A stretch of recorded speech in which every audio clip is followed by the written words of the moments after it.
Quero falar agora sobre o Vasco da Gama, em meio a especulações de que Paulo Henrique, lateral do Vasco e da seleção, poderia pintar no Palmeiras. O Vasco já se apressou e colocou um preço nas alturas por seu lateral direito de 29 anos de idade. Se o Palmeiras ou qualquer clube do Brasil ou do exterior quiser contratá-lo, vai ter de desembolsar 10 milhões de dólares ou 52 milhões e 500 mil reais. Com a lembrança de que o PH tem contrato até dezembro de 2027, é jogador super importante para o Fernando Diniz e tem chances reais de disputar a próxima Copa do Mundo. Na temporada passada pelo Vasco, 58 jogos, 4 gols e 5 assistências. A saideira sobre o Vasco, o CRB acertou a contratação do zagueiro Lincoln, 20 anos de idade, que pertence ao Cruz Maltino. Ele vai por empréstimo até o fim da temporada. Bora falar agora sobre o Vasco da Gama e a busca por um novo patrocinador master. Cruz Maltino não tem um patrocínio no peito da camisa desde a saída da Betfair. E dá para descartar duas das casas de apostas interessadas em fechar com o Cruz Maltino. A 01Bet e a Energia Bet não foram aprovadas pelo compliance do Vasco.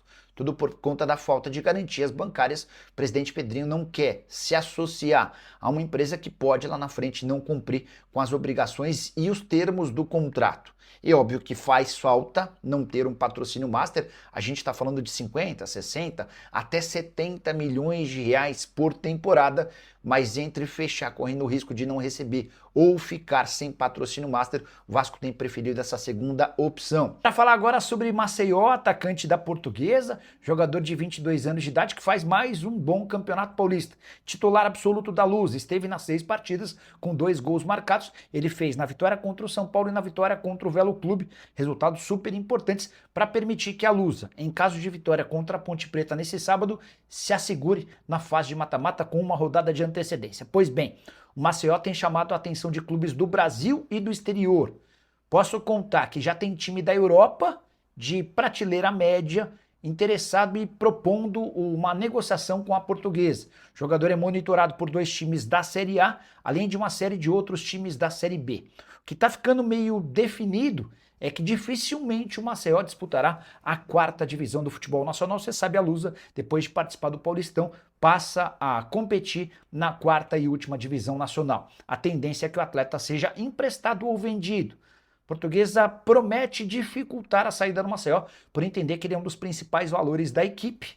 A última vez que chegou a cogitar em negociá-lo, quando esteve emprestado ao Maceió, a Portuguesa pedia 4 milhões e meio de reais por 50% dos direitos econômicos. Claudio Spinelli, atacante argentino, chegou ao Rio de Janeiro, o mais novo reforço do Vasco da Gama, destaque do campeonato equatoriano, goleador, estreia contra o Bahia. Cuiabano também só na quarta-feira, vamos falar sobre isso. Então chega deixando o seu like, ó, mãozinha que tá aqui embaixo que é muito importante para o canal. Se inscreve no Fanático Vascaíno. O atacante Claudio Spinelli já está no Rio de Janeiro, você está observando aí essa imagem feita em IA, agradecendo muito ao meu amigo Yuri Rodrigues, do Vasco Verso, perfil fantástico, recomendo você a seguir nas redes sociais, faz um trabalho muito legal, cada vídeo espetacular, cada imagem, e está junto com a gente aqui no Fanático Vascaíno também. Mas o importante é, atacante de 29 anos, homem de área, presença dentro da área como a gente precisa, homem-gol. Ano passado foram 28 gols, 2 assistências que ele fez jogando pelo Independente Del Valle em 50 partidas, que desembarcou no Rio de Janeiro e chega para suprir a ausência dos gols. Suprir essa ausência que era do Verratti. O Verratti cumpria muito bem, tanto que ano passado foi o artilheiro do Brasil. Spinelli não joga amanhã, obviamente, não tem nem tempo hábil de inscrição, a documentação vai começar a chegar. Mas quarta-feira contra o Bahia há expectativa, até porque ele já vinha fazendo a pré-temporada no Equador. Então, há uma enorme expectativa de que ele já fique à disposição do técnico Fernando Diniz para quarta-feira diante do Bahia no Campeonato Brasileiro. E aí a gente começa com aquele negócio de ufa, chega de perder gol, né? Porque é o tema do nosso vídeo, inclusive, a produtividade versus a efetividade.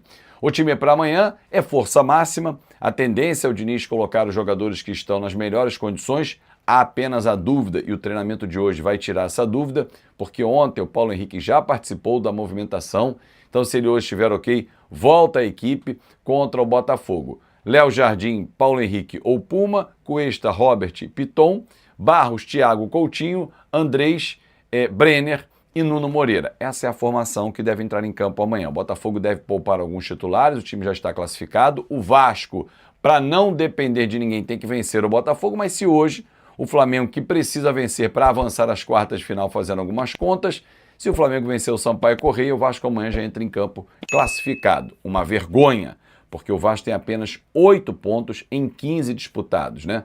Deixou 2 contra o Nova Iguaçu e 2 contra o Madureira. Não pode. Desculpa, mas num campeonato estadual como esse, na folha salarial que tem, no elenco que tem, não pode. Na gestão nós trabalhamos, e o futebol não é diferente, a SAF não é diferente, é uma empresa. Na gestão da empresa, você tem que trabalhar com 2 linhas, a produtividade e a efetividade. E a gente pode trazer isso para o futebol. O time pode ser muito produtivo e não ser efetivo, ele tem que ser cobrado. Se ele tiver as 2 vertentes andando juntas, esse time vai voar. E o Vasco não tem sido assim. O Vasco tem sido muito produtivo, o que deixou o próprio Fernando Diniz muito satisfeito. Na coletiva ele falou isso. No jogo contra a Chapecoense, para ele foi um dos jogos que o Vasco foi mais produtivo. Até mesmo mais do que contra o Santos. Só contra o Santos o Vasco foi efetivo. Percebe a diferença? A Chapecoense, por exemplo, foi pouco produtiva, mas ela foi muito efetiva. Ela chegou muito pouco ao gol do Vasco, chegou muito pouco ao gol do Santos na estreia, mas foi muito efetiva. O Vasco não produz, mas a efetividade está baixinha e tem que ser cobrada. Porque não adianta você ter 30 finalizações, 13 no alvo, 14 escanteios e marcar apenas um gol. Isso chama-se baixa efetividade. A produtividade está lá em cima, mas a efetividade, mal comparando, é como se você tivesse uma indústria, seja ela de qualquer produto, um produto X. Vou produzir essa camisa. Eu produzo muita camisa. Porém, as camisas saem todas com defeito. Ou seja, eu não estou sendo efetivo. Não adianta eu produzir 1000 camisas por dia se eu só aproveito 10. Eu estou jogando 990 no lixo. Então a minha efetividade está baixinha. Se você consegue fazer uma produção grande de 1000 camisas e aproveita 990, 10 apresentam defeito, a efetividade também está lá em cima. Pô, Fábio, mas é muito difícil você manter produtividade e efetividade. Depende. Passa pela qualidade dos jogadores, passa pela confiança dos jogadores, passa pelo esquema tático, passa pelas peças escolhidas, passa pelas substituições. Tudo isso tem muito a ver também com o treinador. Óbvio que não é tudo culpa do treinador. Seria uma enorme sacanagem nossa jogar tudo nas costas só do Diniz.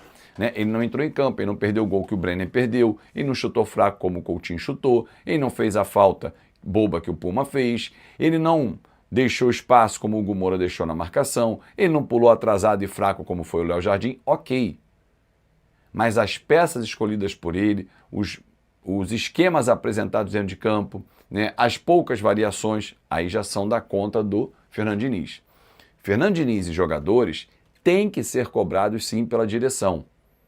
Se nós estamos vivendo um ambiente profissional, empresarial, onde produtividade e efetividade precisam andar juntos, assim, lado a lado, as 2 funções têm que estar juntas, elas não podem estar dissociadas, porque não há efetividade sem produtividade, mas há produtividade sem efetividade. O Vasco foi um exemplo disso.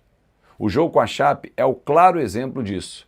Produtividade lá em cima e efetividade lá embaixo. Ah, o Vasco produziu 30 finalizações. 1 gol, 13 no alvo, está lá embaixo. Tem que estar muito próxima, não pode estar distante. E isso cabe à direção, cabe à comissão. Essas cobranças precisam acontecer. Não dá para ficarmos satisfeitos com qualquer migalha. Essa é a minha opinião. E você, torcedor vascaíno, o que pensa aí sobre o que o Fábio Azevedo acabou de falar? Use espaço para comentário para registrar a sua opinião. Não esquece de deixar o like no vídeo, se inscrever no canal, ativar também o sininho de notificações, que assim você não perde nenhum conteúdo aqui no canal Jornal Vasco News. Um forte abraço, até o próximo vídeo com mais informações do Gigante da Colina.